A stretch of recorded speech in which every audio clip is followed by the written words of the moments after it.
दोस्तों, आज हम मॉडर्न हिस्ट्री में फिर से लेकर आए हैं। मॉडर्न हिस्ट्री में आज हम पढ़ने वाले हैं सुरक्षावाद सिद्धांत। इसी में हम पढ़ने वाले हैं कि गदर आंदोलन कैसे चलाया गया, स्वदेशी आंदोलन कैसे चलाया गया, होम रूल लीग आंदोलन कैसे चलाया गया, दांडी यात्रा कैसे चलाई गई, नमक आंदोलन कैसे तोड़ा गया। ये सारी चीजें आज हम पढ़ेंगे। तो स्वागत है आप सभी का मेरे यूट्यूब चैनल रोशन जीएस एकेडमी में। तो चलिए हम शुरू करते हैं। आज हम सबसे पहले देखेंगे यहाँ पे हम्म, देखो क्या है और इसके कारण क्या थे और ये सुरक्षावाद सिद्धांत के क्या क्या चीजें सब देखेंगे। तो सबसे पहले शुरू करते हैं कारण क्या थे। देखो सबसे पहली बात, अंग्रेजों कांग्रेस की स्थापना के संदर्भ में, जब कांग्रेस का स्थापना हुई उसके संदर्भ में सरकारी आदेश साक्ष्य नहीं मिलते हैं। ये सरकारी आदेशों के साक्ष्य नहीं मिलते हैं बल्कि साधु संतों की भविष्यवाणी से जिक्र मिलता है। समकालीन वायसराय डफरिन ने ह्यूम को ह्यूम दो जो 1885 में कांग्रेस की स्थापना हुई, इसके अध्यक्ष क्या ह्यूम थे। इन्हें डफरिन ने कहा था कि देखो आप सामाजिक मुद्दों तक ही केंद्रित रहो। आप देखो जिसे डफरिन ने कहा कि ह्यूम को, देखो तुम अभी सामाजिक मुद्दे तक काम करो और ज्यादा राजनीतिक मुद्दों में सरकारी कंपनी जो ईस्ट इंडिया कंपनी थी, ब्रिटिश कंपनी, उस पर ज्यादा हस्तक्षेप मत करो राजनीतिक मामले में। तो, तो सुझाव दिया था, उन्हें पता समझाया था डफरिन ने और कांग्रेस की आलोचना भी की थी। और इसके साथ साथ डफरिन ने कांग्रेस जो उसकी हुई और उसकी ना आलोचना भी की थी, मतलब कांग्रेस के बारे में ब्रिटिश की बातें भी की थी। अब आगे चलते हैं। जो जहाँ से रेड कलर से लिखा है पहले लाइन, भारतीयों के प्रयासों का परिणाम। देखो जो भारतीयों का जो प्रयास रहा था, जो इनके जो हमारे जो होम थे कांग्रेस के स्थापना अध्यक्ष हैं, इनके जो सब भारतीय मिलकर काम करें उनका परिणाम क्या निकला। 19वीं सदी में आधुनिक शिक्षा एवं आधुनिक विचारों का प्रसार। देखो 19वीं सदी में क्या हुआ था कि 19वीं सदी में आधुनिक शिक्षा व विचारों का प्रसार हुआ। लोग आधुनिक के बारे में, आधुनिकता के बारे में सोचने लगे, अच्छी शिक्षा के बारे में सोचने लगे और अनुच्छेद 1857 से पूर्व सामाजिक, धार्मिक और राजनीतिक मुद्दों को लेकर संगठन की स्थापना। और क्या हुआ, लोगों के बीच में सामाजिक, धार्मिक और राजनीतिक मुद्दों को लेकर संगठन भी बनाए गए। पहले क्या था, पहले उनके बीच संगठन बनते ही नहीं थी, कोई कुछ ज्यादा खास बातें नहीं होती थी। अब उन सबके बीच संगठन बना ले, सामाजिक को लेकर, धर्म को लेकर, ये सब मुद्दों को लेकर संगठन बनाने शुरू हो गया। भारतीयों के द्वारा सुधारों की मांग एवं अधिकारों की उपेक्षा।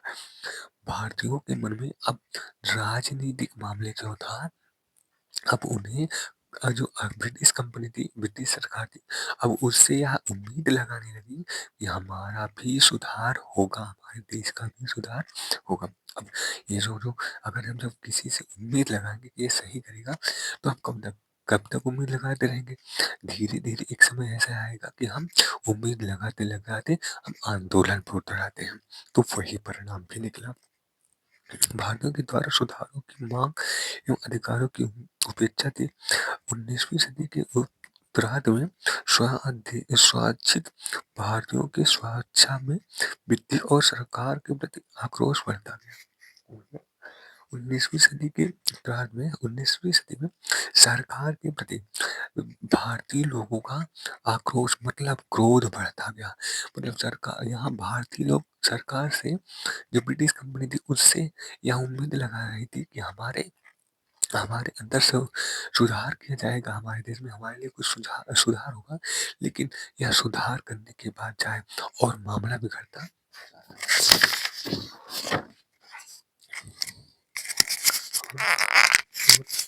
और मामला बिगड़ता यार।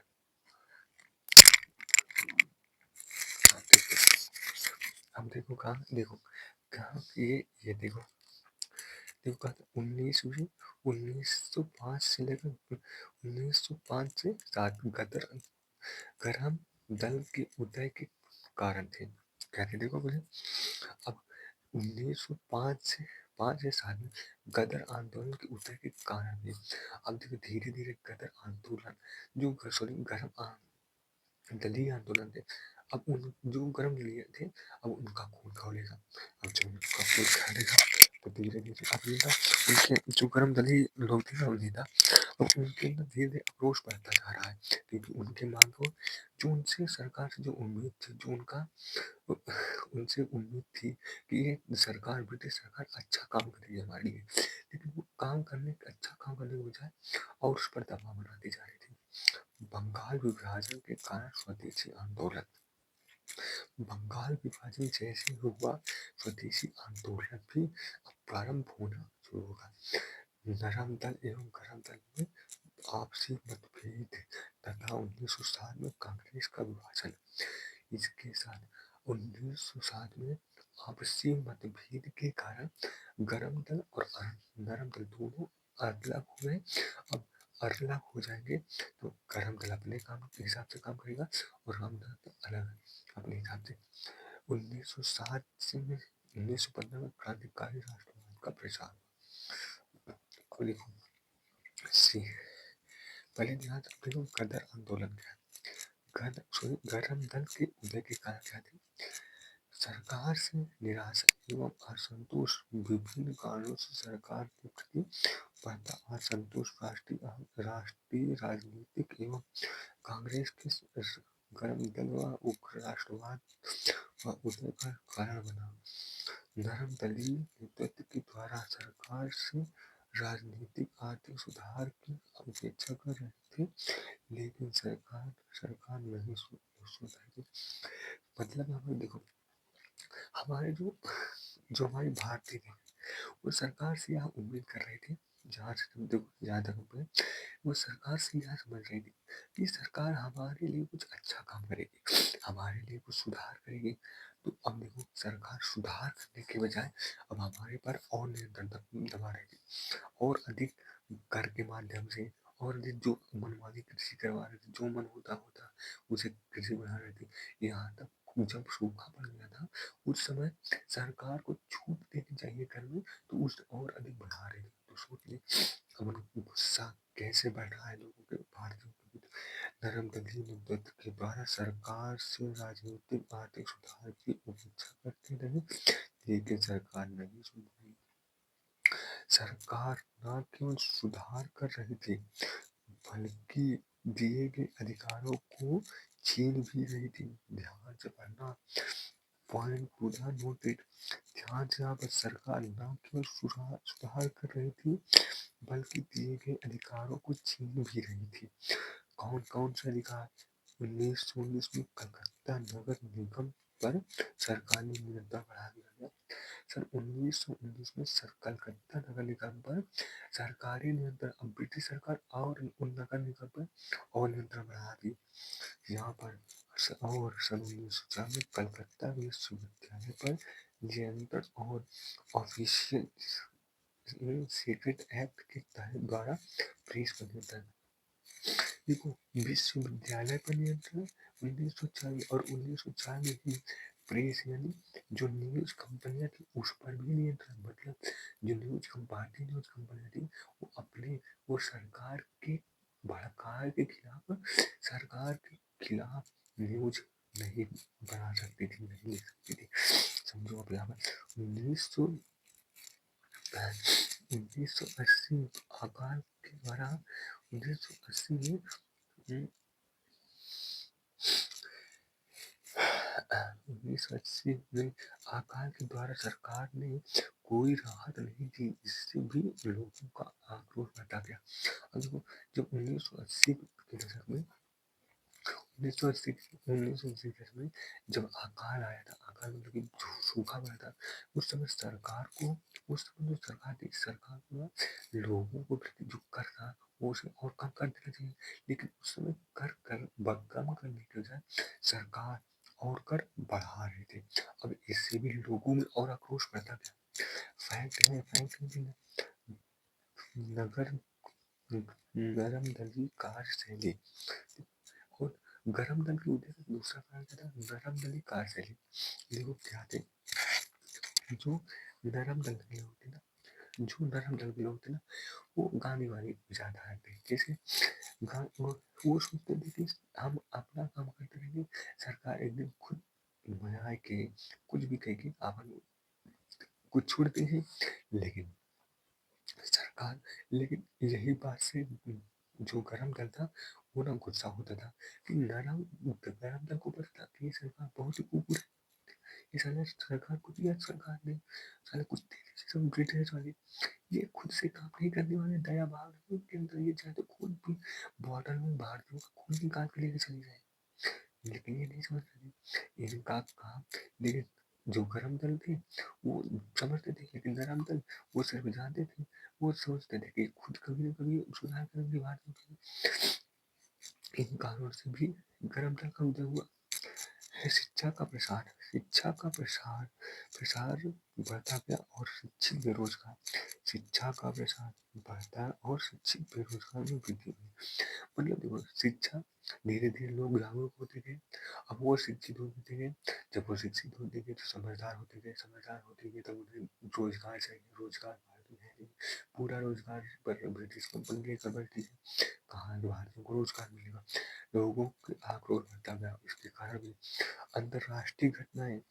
1996 में इथियोपिया, सॉरी 1896 में इथियोपिया के द्वारा इटली को पराजित तथा 1905 में जापान के द्वारा रूस को पराजित। देखो, जो विदेशी घटनाएं थी, अंतरराष्ट्रीय घटनाएं, विदेशों में ये देखा जाता, भारत के लोग ये देख रहे थे कि रूस, जापान ने रूस को हरा दिया, वो छोटा देश था, वो कम ताकतवर था, लेकिन फिर भी इतने बड़े देश को, रूस जैसे देश को हरा सकते, तो हम नहीं हरा सकते। इससे पर भी लोग प्रभावित हुए, हमारे भारतीय समाज, समाजवादी सुधारों का प्रभाव, समाजवादी सुधार। इसी वक्त देखो, दयानंद सरस्वती, विवेकानंद जैसे सामाजिक सुधारों के गतिविधियों के विचारों इत्यादि ने राष्ट्रवादियों को उत्साहित किया। देखो, अब विवेकानंद, दयानंद सरस्वती, ये सामाजिक सुधार थे, ये समाज के लोगों को जागरूक करते थे कि समाज कैसा होना चाहिए, हमारे हमारे समाज के अंदर क्या विचारधाराएं होनी चाहिए, ये सारी बातें होती थी। अब आते हैं गरम आंदोलन के बीच, जो गरम दलीय नेताओं की गतिविधियां। तो देखो, इसी पृष्ठभूमि में लगभग पाल अरविंद घोष जैसे उग्र नेताओं भी अपनी प्रमुख उग्र भूमि निभा रहे थे।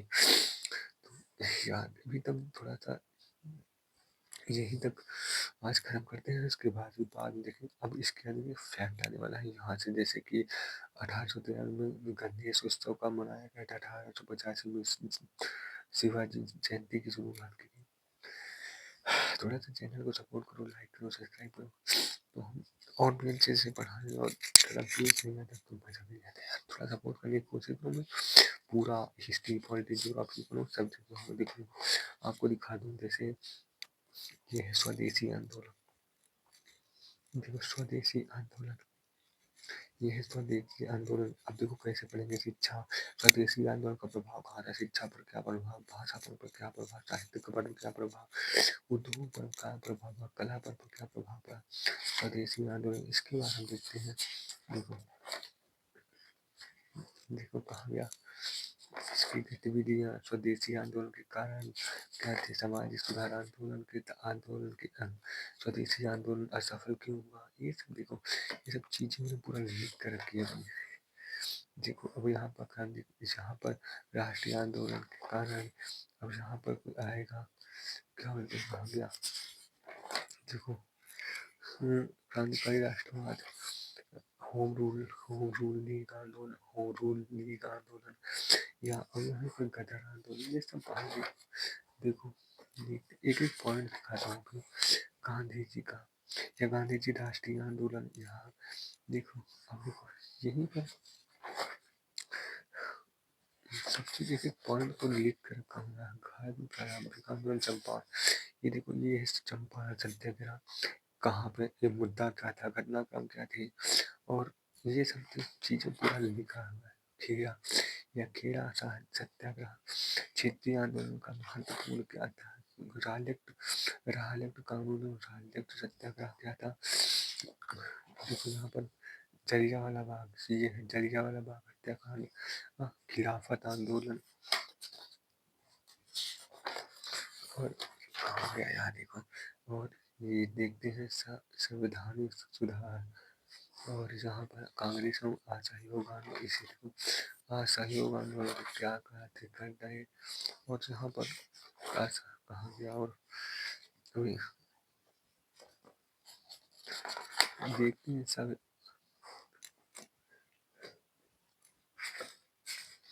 भारत सरकार अधिनियम, भारत परिषद अधिनियम,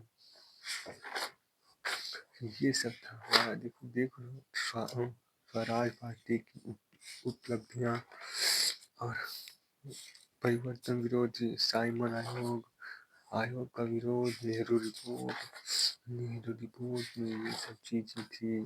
कांग्रेस का लाहौर अधिवेशन, सविनय आंदोलन, नोट 11 मार्च 1930 को गांधी जी ने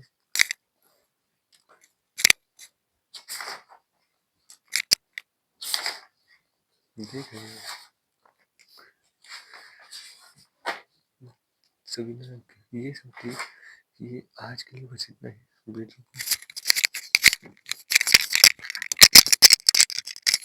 वीडियो को लाइक करो और चैनल को सब्सक्राइब करो। अगर आप चाहें तो मैं ऐसे ही वीडियो लाता रहूँगा, पूरा जो मॉडर्निटी खत्म करूँगा।